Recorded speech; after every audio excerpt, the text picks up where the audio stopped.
우리는 왜 교회 멤버가 되어야 합니까? 교회 멤버십은 성경적입니까? 이것을 한번 보기로 원하는데, 우리 본문은 텍스트는 고린도전서 12장입니다. 고린도전서 12장에 이렇게 적혀 있습니다.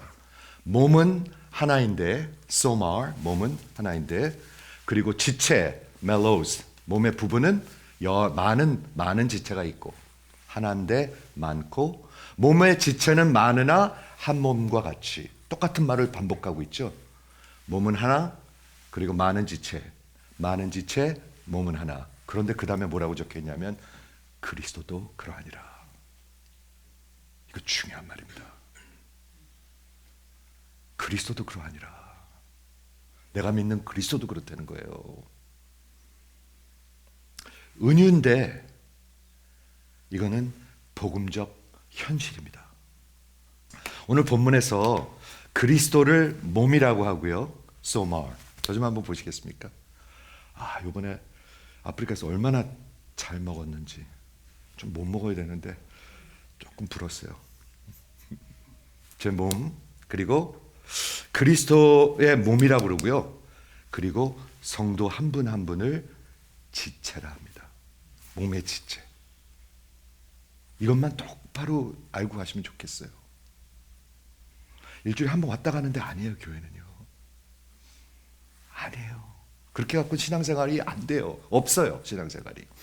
바울이 성경적으로, 신학적으로, 그리고 정말 복음적으로 지금 가리고, 이것이 복음입니다, 여러분. 이것이 복음입니다.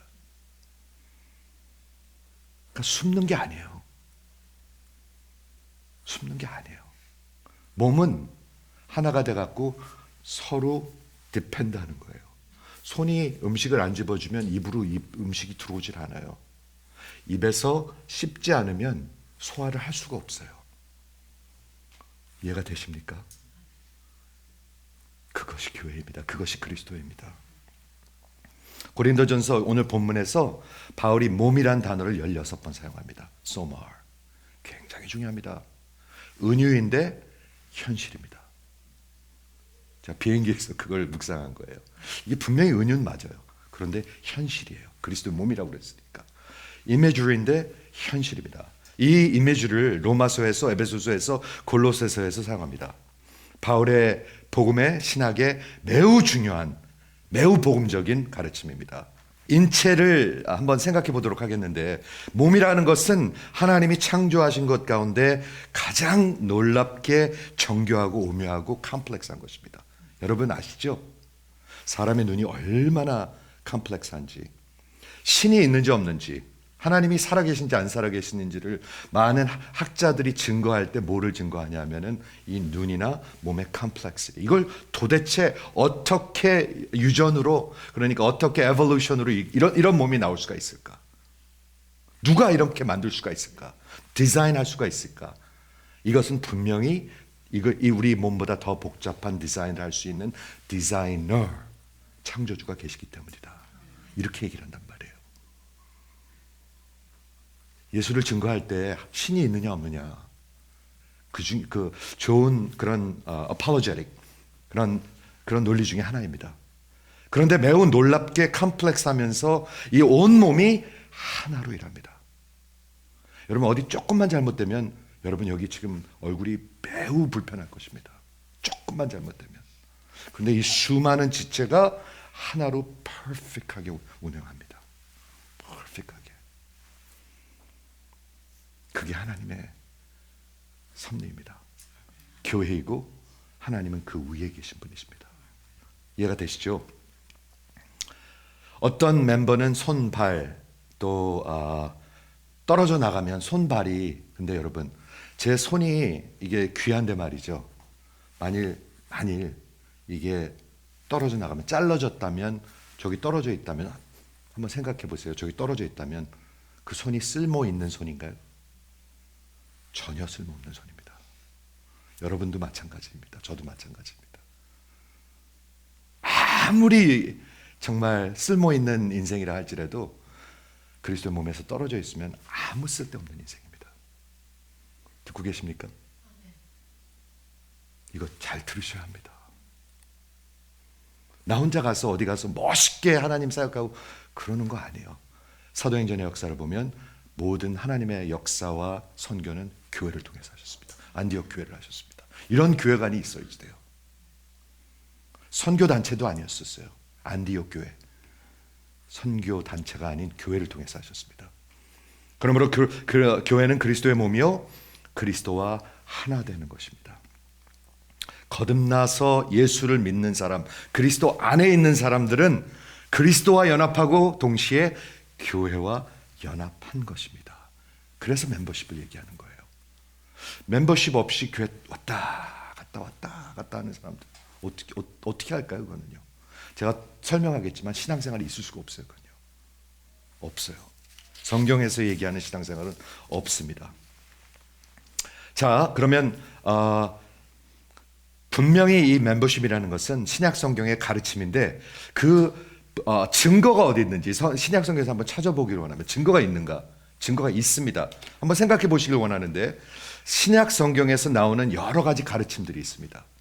근데 그 가르침이 이런 여러분이 어떤 교회에 속해 있지 않다면 그게 아무런 make sense가 되지 않습니다. 두 가지에만 들겠습니다. 한번 들어보세요. 히브리서 13장 17절에 한번 볼까요? 너희는 인도하는 자들, your leaders, 그냥 영어 성경에 보면 지도자들입니다. 장로들, 그리고 목사, 너희 인도하는 자들에게 순종하고 복종하라. 듣고 계십니까? 들리는 분만 좀 아멘. 네. 분명히 얘기하고 있습니다. 그들은 너희 영혼을 위하여 경성하기를, 경성한다는 뜻은 watch over, 여러분들을 지금 살피고 있다는 거예요. 하나님 앞에 책임질 그 각오를 하고 살피고 있다는 거예요. 경성하기를 자신들이 하나님 앞에서 청산할 자인 것 같이 하느니라. 굉장히 이거 중요한 책임을 얘기하고 있습니다. 여러분 책임을 진다는 거예요. 그렇죠? 그들로 하여금 그 여러분을 인도하고 여러분들을 이끌어가는 것이 즐거움으로 이것을 하게 하고 속색이지 말라는 거예요. 그렇죠? 속색이지 말라는 거예요. 근심으로 하게 하지 말라. 그렇게 하지 아니하면 너희에게 유익함이 없으리라. 너희들한테 안 좋다 그거예요. 성경은. 자, 한번 저 좀 보시겠습니까?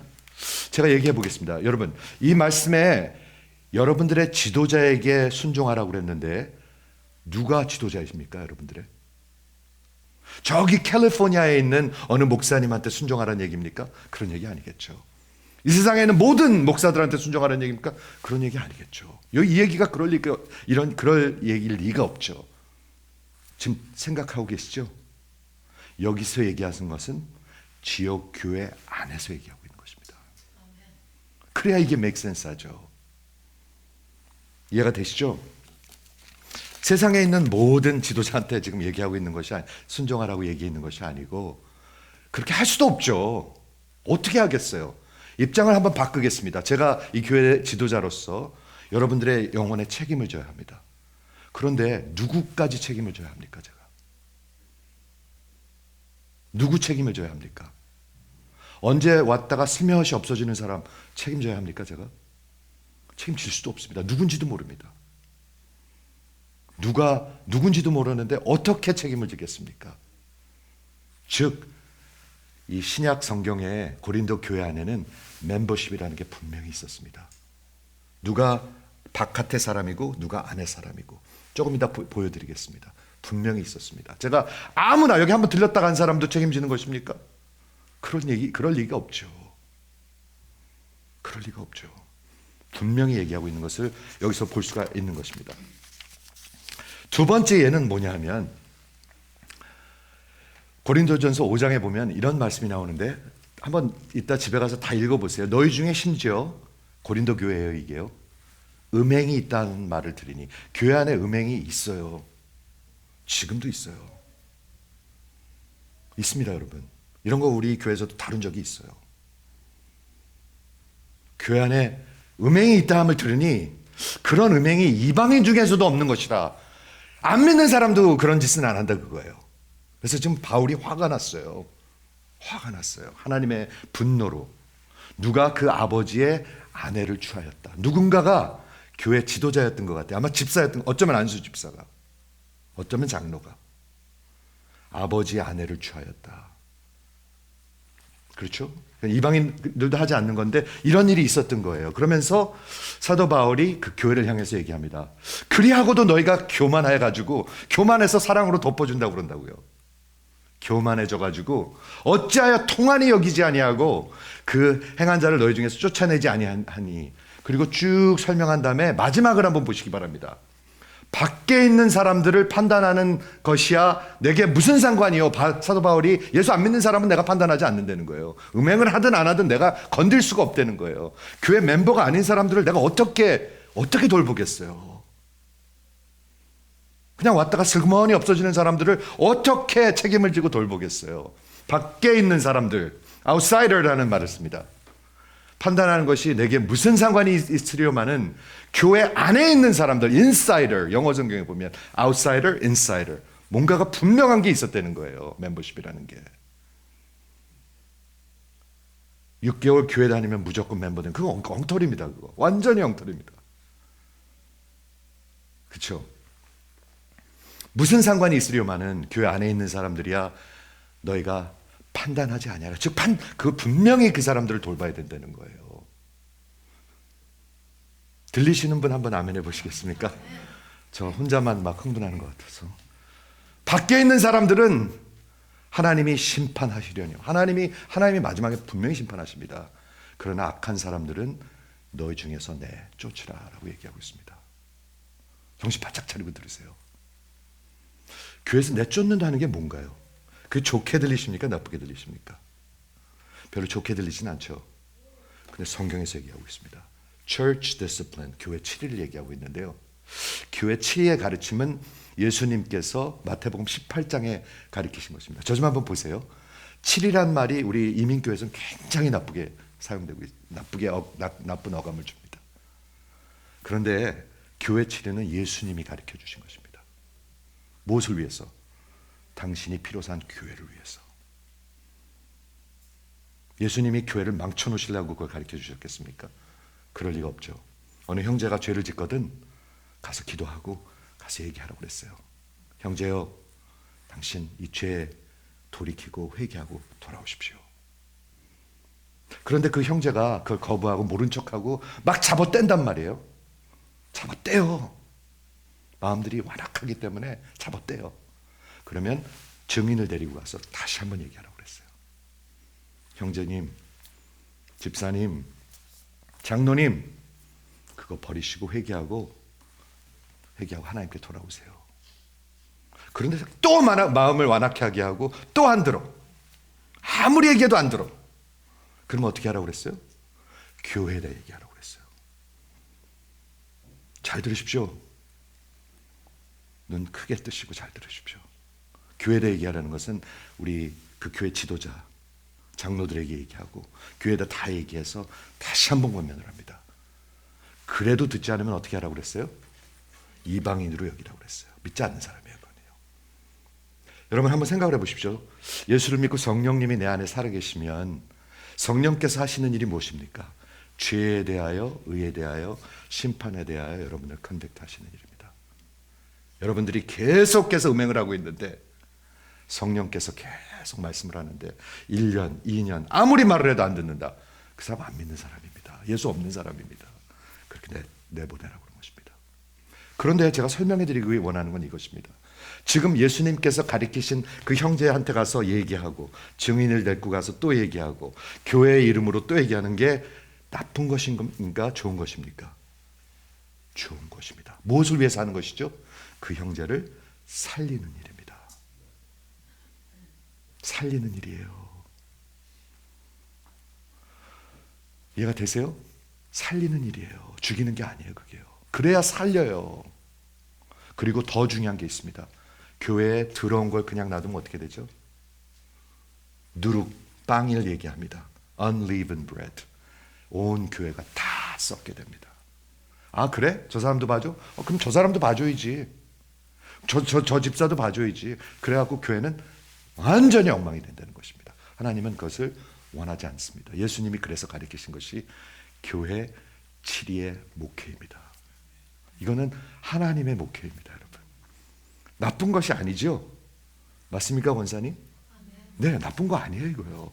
장로님 맞습니까? 그런데 이 7일을 아주 사람을 공격해하고 내쫓는 거로 사용한단 말이에요. 그런 것이 아닙니다. 사람을 살리는 것이고 교회를 깨끗하게 하는 것입니다. 그런데 안에 있지 않은 사람들을 어떻게 내쫓아요? 뭔가 멤버십이 있으니까 내쫓죠.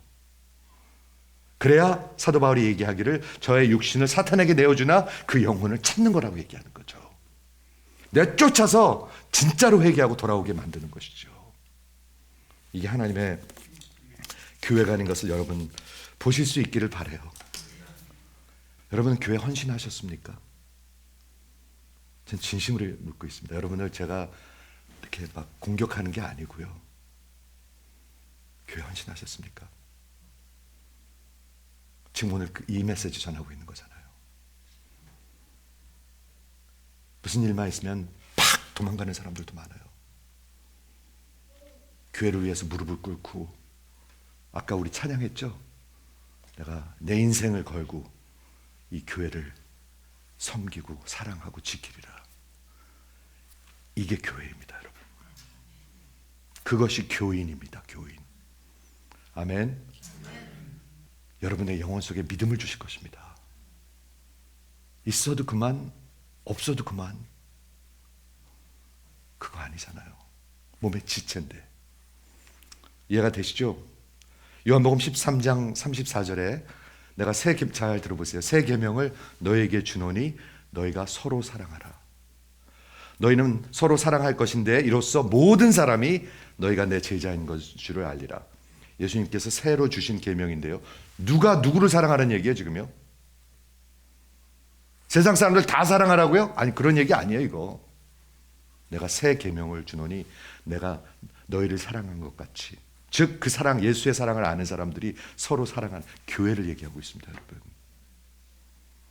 교회 안의 컨텍스트입니다. 여러분, 신약 성경에 많은 가르침이 교회 멤버십이 없으면 아무 의미가 있지 않습니다.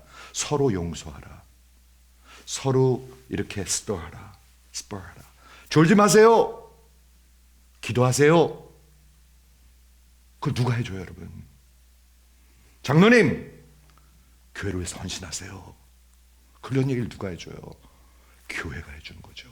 그것이 사랑하는 것입니다. 교회를 사랑하지 않으면서, 눈에 보이는 형제를 사랑하지 않으면서 보이지 아니하는 하나님을 사랑하는 자를 성경은 뭐라고 그러죠? 거짓말쟁이들이라고 합니다. 거짓말쟁이들. You're a liar. 그렇게 얘기합니다. 사랑하는 성도 여러분, 오늘 하나님이 이 교회 하시는 말씀을 잘 들으시길 바라요. 교회 진짜 하나 되고 헌신하고 교회를 사랑한다는 것은 예수 믿는 거하고 분리된 것이 아닙니다. 그게 예수 믿는다는 것입니다. 아멘. 마지막으로, 그러면 우리가 교회 멤버가 되고 헌신하고 커밋된 사람이 되면 우리는 어떤 인생을 살게 될까요? 그렇지 않으면 이런 인생을 살지 않는다는 얘기입니다. 우리가 만일 교회에 커밋하고 헌신하고 그리고 정말 교회 한 지체로서 살면 어떤 인생이 될까요? 짧게 세 가지만 얘기하겠습니다. 첫째, 여러분의 인생을 통해서 복음이 드러날 것입니다. 이게 복음이구나. 이게 예수 믿는 거구나. 이게 예수 믿고 서로 사랑하고 그 하나님의 뜻을 위해서 교회와 함께 사는 거구나. 복음을 드러내게 됩니다. 갈라디아서 1장 4절에 복음은 우리가 얼마나 하나님 위해서 잘해야 되나를 얘기하는 것이 아니라 하나님께서 내게 하신 일을 얘기하고 있습니다. 하나님께서 여러분에게 하셨습니까? 하셨습니까? 하셨어요? 그런 마음이 막 가만히 있고 싶지 않을 거예요. 그게 복음입니다, 여러분. 그렇죠? 나를 위해서 내 대신 내 자리에 심판을 받아주셨어요. 십자가에서 죽어주셨어요. 영원히 죽을 우리의 인생을 대신 죽어주셨어요. 그런데 아무 기운이 없어요? 말이 안 되잖아요, 그거는요. 그렇죠? 그러므로 내가 분명히 하나님의 사람이고 하나님의 시민인 걸 알아요. 복음을 드러내는 인생을 살게 될 것입니다. 두 번째는 여러분들이 교회에 진짜로 헌신하고 멤버가 되고 진짜 한 그런 인생을 살면 어떤 일이냐면 하나님과 연합한 화해한 삶을 살게 되고 그걸 통해서 다른 사람과 화해하게 될 것입니다.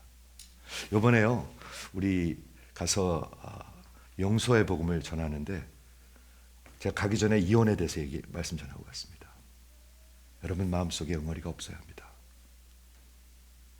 여러분 마음속에 응어리가 마음으로 용서하지 않으면 하나님이 여러분을 그렇게 대하실 거라고 얘기했습니다. 즉 그 얘기는 뭐냐 하면 복음은 여러분의 마음을 녹인다는 얘기입니다.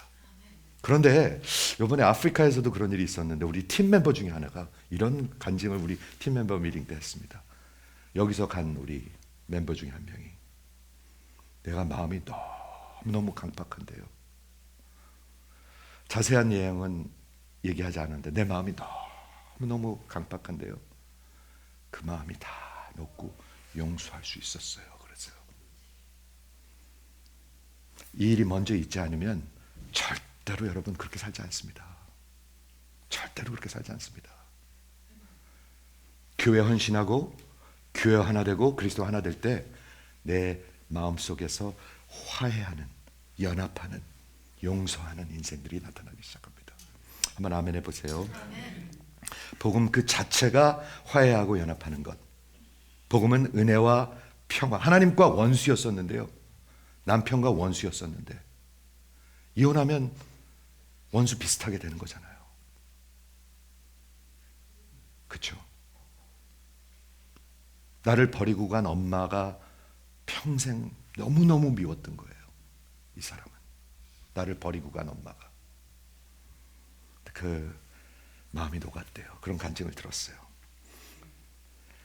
에베소서 2장 19절에 그러므로 이제부터 너희는 바깥의 사람도 아니고 나그네도 아니고 오직 성도들과 동일한 시민이요 하나님의 권속이라. 권속이 뭐죠? 가족이라는 것입니다. 교회는 가족입니다, 여러분.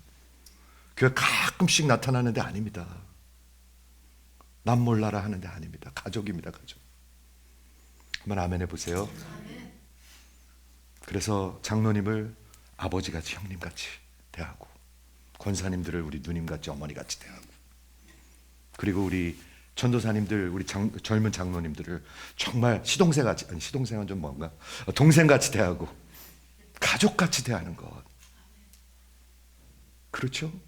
그리고 어린 자매들은 정말 내 딸같이 대해서 절대로 이상한 생각하지 아니하고 가족같이 권속이라고 얘기하고 있습니다.